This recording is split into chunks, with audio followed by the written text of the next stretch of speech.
Look at this piece of junk. Three teenagers laughed as they climbed onto the dusty green Jeep parked near the edge of the trailhead. They posed, shouted, snapped selfies like it was a joke.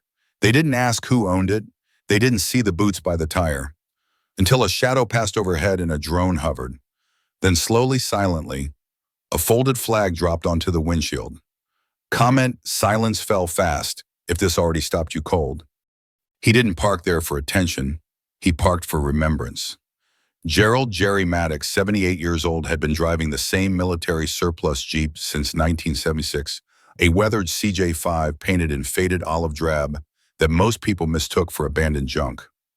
Every Sunday without fail, he drove 20 miles west of town to an isolated overlook called Overwatch Ridge, where a small bronze plaque marked the spot where his training unit had lost 3 brothers during a flash flood in 1969.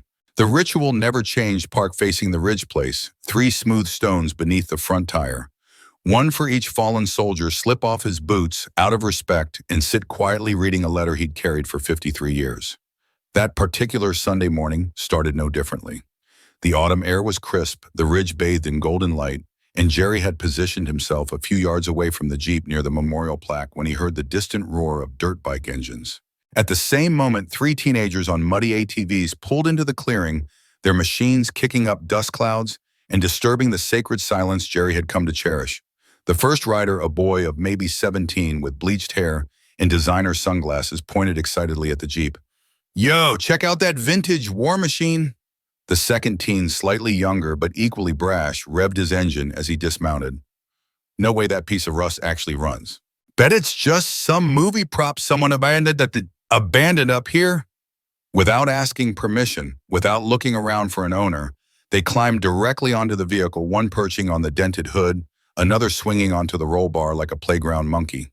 They shouted, took photos with their phones, posed with exaggerated military salutes while making mocking faces at the camera. The third boy, the apparent ringleader, even began humming what he thought were military tunes, a ridiculous mixture of cartoon theme songs and half-remembered movie soundtracks. "Bet the old guy who drove this bucket is 6 feet under by now." He laughed, slapping the windshield for emphasis. They were too busy performing for their social media feeds to notice the carefully placed stones by the tire. They missed the neatly folded jacket on the passenger seat. They completely ignored the worn combat boots positioned respectfully beside the vehicle. But someone else noticed everything. From his position near the memorial plaque, Jerry turned back toward his Jeep and saw the silhouettes of 3 strangers treating his sacred space like a playground attraction. He didn't yell, didn't rush toward them, didn't lose his temper. Instead, he pulled out a small, outdated flip phone from his jacket pocket, pressed and held a single button. Across the ridge, hidden behind thick brush and camouflaged by decades of careful maintenance, a black drone lifted silently from a military-style storage crate. This wasn't a toy store purchase. This was precision equipment operated by someone who understood the value of surveillance and the power of perfectly timed intervention. They mocked the machine, never understanding it was never just a machine. The drone rose above the tree line with mechanical precision, its rotors barely audible as it positioned itself directly above the Jeep, where the teenagers continued their disrespectful performance. "Is someone filming us with that thing?" the youngest asked, finally noticing the dark shape hovering overhead.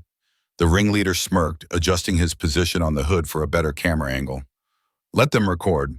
We look awesome on this old war junk." But then something unexpected happened. Without warning, perfectly folded American flag, crisp edges, precise triangular shape, the kind reserved for military funerals, dropped from the drone and landed softly on the Jeep's hood with the weight of absolute silence. All 3 teenagers froze. The flag sat there like a silent accusation, its red, white, and blue fabric stark against the dusty olive metal. The youngest boy whispered in a voice barely above a breath, That's not funny anymore." The flag seemed to carry its own gravity, pulling all mockery from the air and replacing it with something none of them had expected to encounter on a simple weekend ride. One reached hesitantly toward the fabric, his fingers inches away from touching something that suddenly felt sacred and untouchable. But before his fingertips could make contact, a calm voice cut through the clearing like a blade through silk. "Don't. Gerald Maddox stepped forward from behind the memorial plaque, moving with the measured pace of someone who had spent decades learning when silence carried more power than shouting. His voice was steady, unblinking, carrying the authority of earned respect rather than demanded attention. You don't touch that flag unless you understand what it means to carry one. The three boys backed away from the Jeep immediately, their earlier bravado evaporating like morning mist. We didn't mean anything by it, one mumbled suddenly, unable to meet Jerry's eyes. You didn't think, Jerry replied quietly, and that's infinitely worse than meaning harm. He walked slowly to his Jeep, gently brushed accumulated dust from the hood with his bare hand, then lifted the flag with the reverence of someone who had performed this action too many times before. You want a selfie worth remembering, he said, his voice carrying the weight of decades. Here's one from 1968. 12 young men in this photo. Only 3 of us made it home. From the glove compartment, he withdrew a black and white photograph, edges worn from handling, showing a group of soldiers barely older than the teenagers now standing in uncomfortable silence. None of the boys laughed anymore. The youngest removed his sunglasses without being asked. The drone continued hovering overhead, a silent sentinel bearing witness to a lesson being delivered without raised voices or dramatic gestures. Just truth presented quietly, carrying more impact than any shouting match could achieve. The clearing had become a classroom, and 3 young men were receiving an education they hadn't expected to need. If you felt that flag drop like a thunderclap comment, remember the silence. Some moments are louder than words. They had arrived seeking entertainment. They departed carrying weight they weren't prepared to shoulder. Gerald Maddox sat down slowly on the Jeep's rear bumper, the folded flag resting carefully on his lap as the 3 teenagers stood around him in awkward formation. The silence stretched for nearly a minute before the youngest found courage to speak. "What is this place, sir?" He asked, his voice stripped of all earlier arrogance. Jerry pointed toward the ridge where the bronze memorial plaque caught the late morning sunlight. "We trained here in 1969, special operations preparation. One afternoon, a flash storm hit without warning. Mudslide came down faster than we could react." His voice remained steady, but his eyes focused on something beyond the present moment. "Buried 3 of my brothers under 6 feet of rock and debris. We dug with our bare hands with mess kits with anything we could find. But we couldn't dig fast enough." The weight of those words settled over the clearing like a heavy blanket.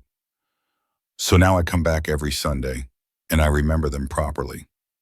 The second teenager, still holding his phone but no longer filming, asked quietly, "Why the drone, sir?" "Because people forgot what sacred ground looks like," Jerry replied without hesitation.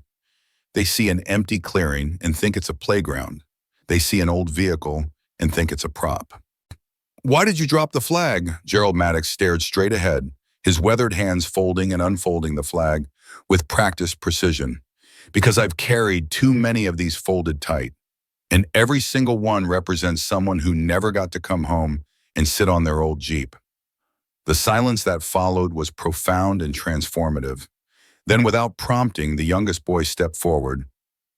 "We're sorry, sir, we really are." "Don't apologize to me," Jerry said firmly. "Do better. Every time you see something old, something worn, something that looks abandoned, ask yourself who carried it first. Ask who it belonged to. Ask what stories it holds." Something shifted in that moment. The ringleader, who had been silent since the flag dropped, walked to the memorial plaque and read the names engraved there. Then he knelt down and placed a smooth stone beside the front tire of the Jeep. "For them?" he asked simply. Jerry nodded. "For them." Without instructions or guidance, the other 2 followed suit, each finding a stone and adding it to the small memorial pile. By the time they prepared to leave, 5 stones lay in a careful row, 3 for the fallen soldiers and 2 more for lessons learned and respect earned. The drone followed their ATVs partway out of the clearing, then returned silently to its hidden base among the trees. Later that week, the youngest of the 3 posted on social media, "We screwed up today. Sat on a Jeep we thought was abandoned. A flag fell from the sky.